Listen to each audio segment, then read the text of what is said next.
네, 5월 16일 화요일입니다. 오늘 아침 신문은 어떤 소식 다뤘는지 짚어보겠습니다. 이현웅 아나운서가 정리해왔습니다. 어서 오십시오. 안녕하십니까. 네, 자, 첫 번째 기사부터 보겠습니다. 자, 어제 또 이제 강원도에서 지진이 발생을 했었는데 인근 주민들 굉장히 좀 불안해하실 것 같아요. 네, 네. 어제 오전에 규모 4.5의 지진이 발생하면서 주민들의 신고가 여러 건 들어왔습니다. 또 지역 온라인 커뮤니티에는 집이나 침대가 흔들렸다거나 테이블 위에 놓인 물건이 흔들렸다는 등의 경험담도 올라왔습니다. 갈수록 더 강한 지진이 발생하는 데 대해서 불안감을 호소하기도 했는데요. 기상청 측은 이번 지진이 본진이고 앞서 발생한 지진이 전진일 가능성이 높다고 했습니다. 그러면서 당분간 여진이 이어질 걸로 보인다는 말도 덧붙였습니다. 네, 일단은 24시간 감시 통보 체계 가능한다고 하니까 주민분들께서는 더 주의를 기울여 주셔야겠고요. 어제는 규모가 4.5였지만 규모 6.5가 넘는 지진이 발생하면 쓰나미가 올 수도 있죠. 예, 대부분 학자들이 그렇게 예측을 하고 있습니다. 한반도는 유라시아판 내부에 위치해 있으면서 역사상 규모 6 이상의 지진이 발생한 적은 없는데요. 다만 한 전문가는 이번 지진을 보면서 아직 국내에 잘 알려지지 않은 큰 단층이 활성화된다면 규모 6 이상의 지진이 발생할 위험도 있다고 설명하기도 했습니다. 또 다른 전문가들도 2011년 동일본 대지진 이후 동해에서 지진 발생 빈도가 증가했다면서 단층이 쪼개지면서 더 큰 지진이 발생할 가능성도 있다고 보고 있습니다. 네, 우리나라도 이젠 지진의 안전지대가 아니라는 거를 조금 많이 느끼게 되는 요즘인 것 같습니다. 자, 다음 두 번째 기사 보겠습니다. 자, 서울신문 기사인데요. 누구나 할 수 있는 코인 주식 공정하다고 생각했는데 배신감을 느낀다. 요즘 여러 이슈가 되고 있는 코인과 주식 관련한 기사인가 봐요. 네, 그렇습니다. 집값 폭등과 취업난 등으로 힘들어하고 있는 청년층이 그 대안으로 주식과 가상화폐 투자에 뛰어들고 있습니다. 그런데 최근 SG증권발 주가 폭락 사태나 정치권의 가상화폐 논란 등을 보면서 박탈감을 느낀다고 하는데요. 아직까지는 의혹인 측면들도 크지만 그래도 흔히 말해서 있는 사람들의 판이라고 느끼는 겁니다. 특히 청년층은 공정을 중요한 가치로 생각해 왔는데 그렇다 보니까 최근 벌어지는 일들에 대해서 더 민감하게 반응한다는 내용이 실려 있었습니다. 자, 기사 제목 아래쪽에 보면 설문 결과도 함께 좀 실려 있는 것 같습니다. 네, 그렇습니다. 19세에서 34세 청년 4천여 명을 대상으로 조사한 결과인데요. 10명 중 8명이 내 집 마련 필요성이 있다고 답을 했는데 정작 76%는 자신의 소득만으로는 집 마련이 어렵다고 보고 있었습니다.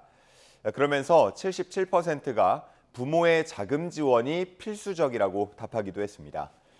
이런 결과에서도 청년층이 주식이나 코인 시장에 관심을 갖는 이유를 엿볼 수가 있었는데요.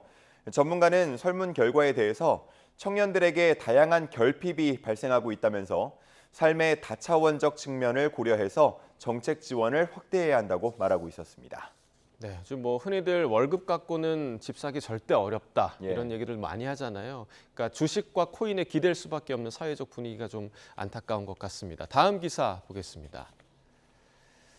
자, 방금 전에는 청년들의 고충이었는데 이번에는 4050 세대입니다. 공황장애에 시달리는 분들이 많다고요.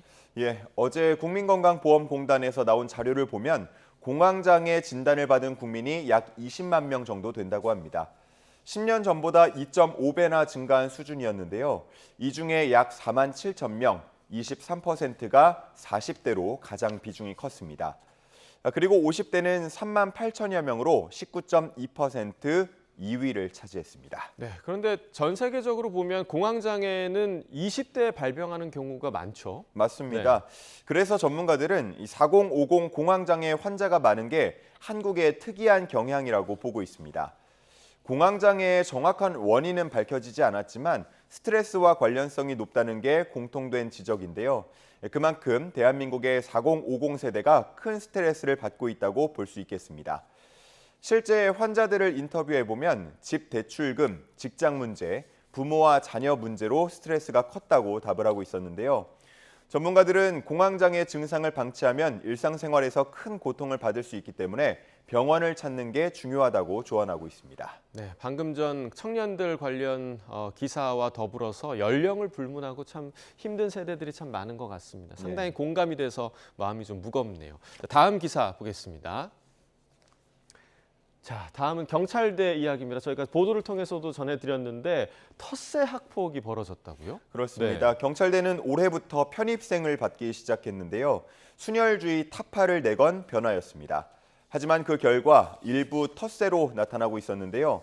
최근 징계 처분이 내려진 사례를 보면 가해자들이 방 안에서 전자담배를 피우면서 강압적인 분위기를 조성했고 편입생에게는 욕설과 차별적인 발언을 했다고 합니다. 또 흡연장에서도 마음에 안 든다, 인사 똑바로 안 하나 라면서 욕설을 퍼부은 것으로 전해지고 있습니다. 네, 얼마 전에 저희가 좀 전해드렸지만 중앙경찰학교에서도 집단 괴롭힘이 있었는데 경찰 교육기관에서 계속 이런 일이 발생하네요. 네, 그렇습니다. 참 안타까운 상황인데요. 경찰대의 경우는 징계 처분 이후 익명 게시판에 이 피해자들을 조롱하는 듯한 글까지 올라왔다고 합니다.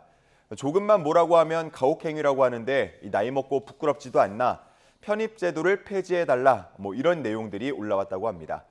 이외에도 스터디나 동아리 모임에서 제외하는 등 편입생에 대한 차별이 여러 곳에서 지속적으로 나타나고 있다고 합니다. 네, 학폭을 오히려 막아야 할 예비 경찰들인데요. 다시는 좀 이런 일이 발생하지 않았으면 좋겠습니다. 자, 마지막 5번째 기사 보겠습니다. 자, 마지막은 라면 소식입니다. 해외에서 많이 팔린다 이런 얘기인가요? 네, 그렇습니다. 국내 라면 제조사들이 대체로 호실적을 보였다고 합니다. 각 회사마다 대표 상품들을 앞세워서 미국과 중국 또 동남아 시장 등을 겨냥했는데요. 기존에는 현지의 교민들이 이 라면들을 많이 찾았다면 이제는 외국인 사이에서도 인기 식품으로 자리매김하고 있다고 합니다.